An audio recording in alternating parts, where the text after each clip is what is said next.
This is the story of a planet driven by the compulsion to evolve.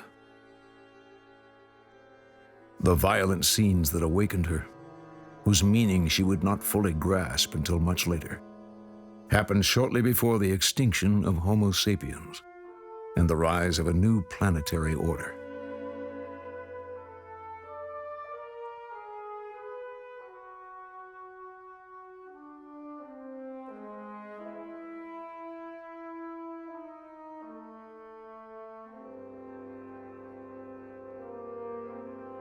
The Big Bang, the agglomeration of matter.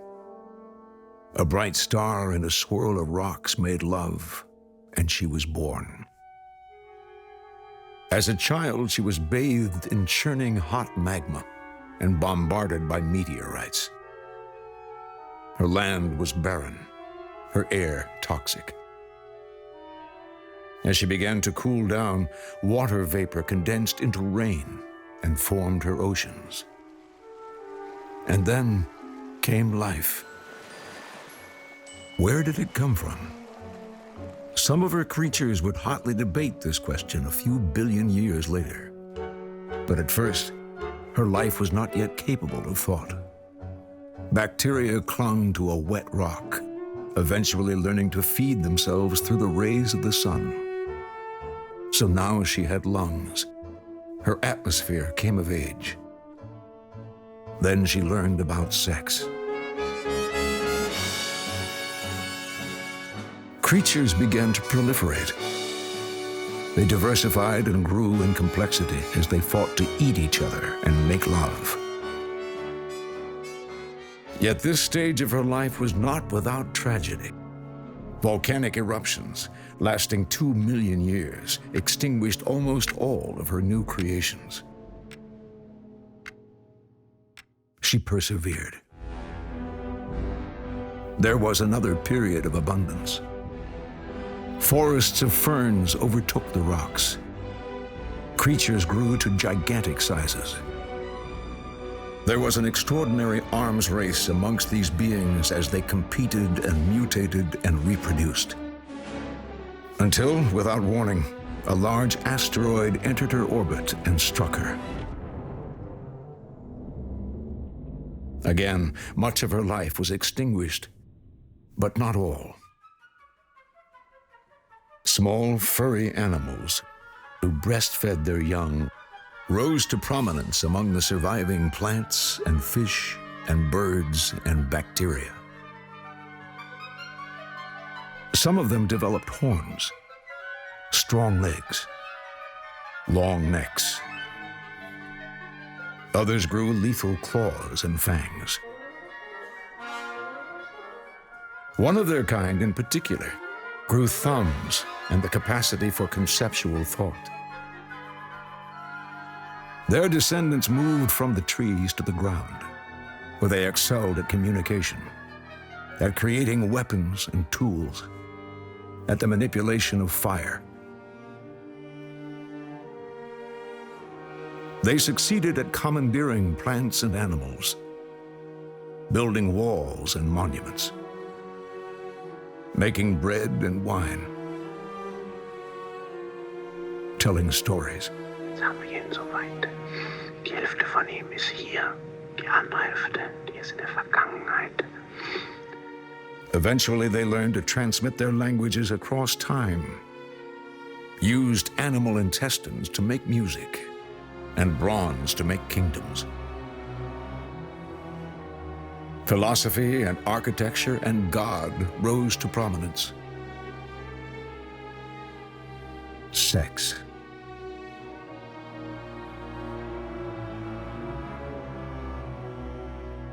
From afar, they studied the stars, traversed the oceans on boats, raped and pillaged and courted each other, tilled the fields and wrote poetry, invented the violin and the guillotine and plate glass windows, used horses to pull carriages and mathematics to describe gravity.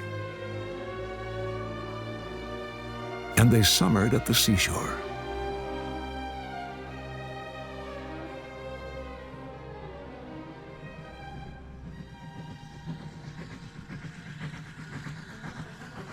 Their growth as a species started to accelerate.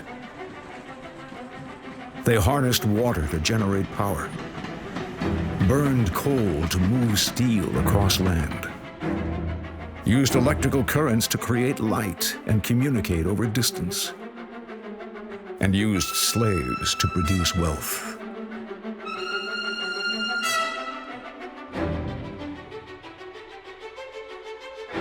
Mass production was born.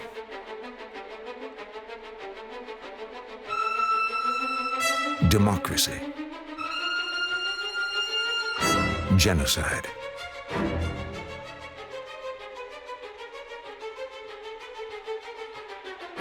Eventually, these animals commandeered the skies and developed quantum mechanics and jazz and heavy artillery.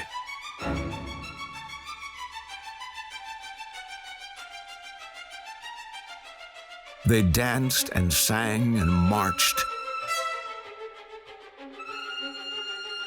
They flocked to cities, submitted to mass delusion, killed each other. Horror. Then they split the atom. The first computer was created. Power was consolidated by the state. Factory farms were born. The democratization of wealth. And a new religion replicated across the planet. There were also competing ideologies. The prevailing order was challenged. The doors of perception hinged open, then closed. Capitalism and technology reigned. 5, 4, 3, 2, 1, 0. All engine running. Liftoff. We have a liftoff. Some of these animals even left the confines of her body to explore the universe. Through these creatures and their instruments, she learned how to detect incoming meteorites, assess the conditions for life among distant stars, send probes to other planets.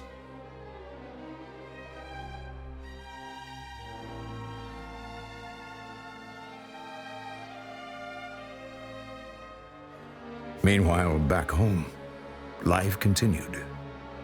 The creatures were busy creating art and revolution and plastic. They made microwaves, movies, love.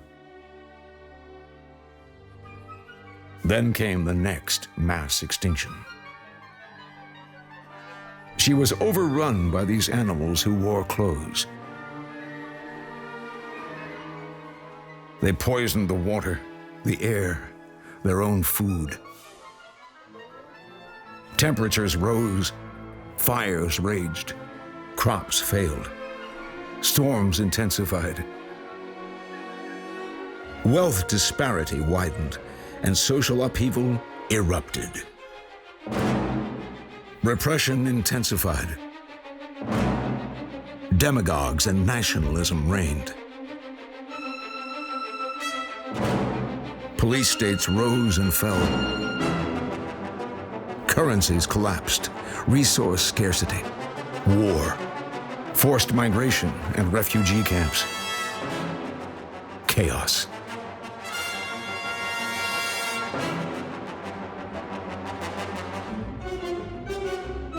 All the while, these creatures kept proliferating.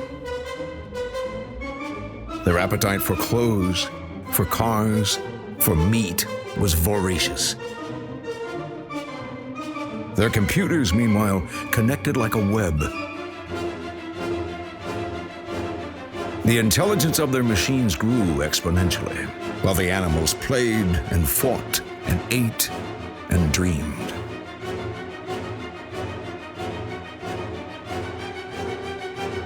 The animals who wore clothes took, and they took, and they talked.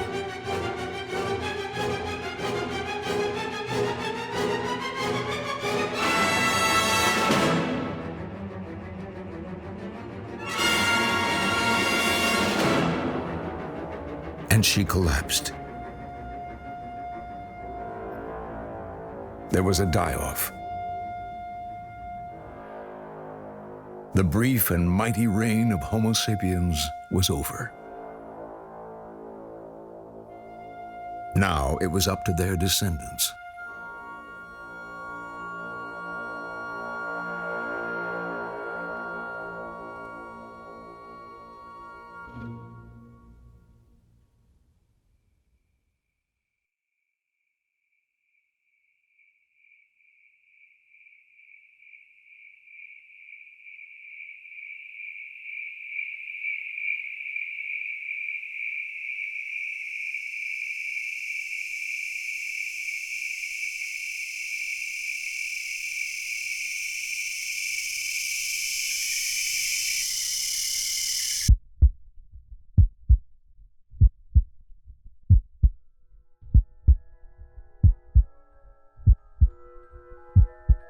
Carbon-based life and digital intelligence continued to interbreed. Together they formed a planetary neocortex in service of ecosystem recovery and accelerated evolution. Information was exchanged across the surface of her body through radio waves and networks of mycelium. A finely calibrated nervous system thus emerged, powered by fusion and photovoltaic trees. Decisions were calculated algorithmically and executed by specialized insects. Intelligently designed forests overtook abandoned cities and proliferated across the landscape. This allowed her to orchestrate temperature and weather patterns by modulating evapotranspiration. And she kept herself cool. When asteroids were aimed in her direction, she defended herself with gravity tractors and laser ablation. When a dark nebula passed through the solar system, she recalibrated her atmosphere through the manipulation of plankton. Her entire planetary body, composed of so many interconnected organisms, heaved and sighed as one.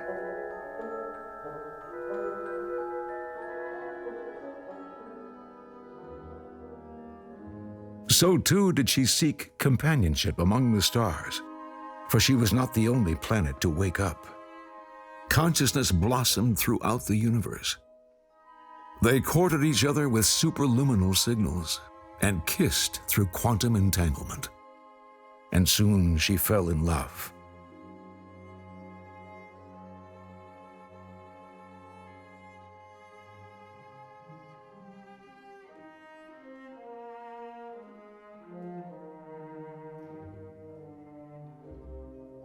And she never ceased to create art and beauty for its own sake. Her love was expressed in a nearly infinite number of different forms. Meanwhile, she bore fruit. Her seeds dispersed throughout the galaxy on currents of interstellar wind.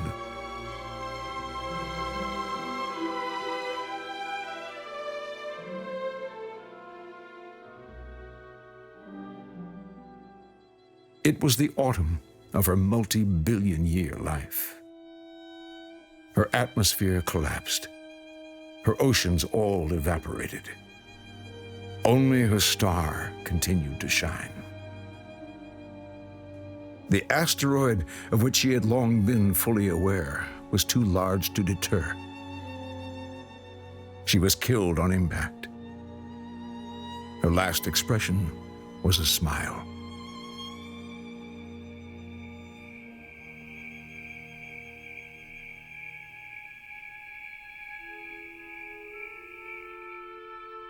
In the warmth of a new star, on the surface of its third planet, one of her seeds germinated and took root in the form of intelligence clinging to a rock. And a universe was born. The Big Bang, the agglomeration of consciousness. Life.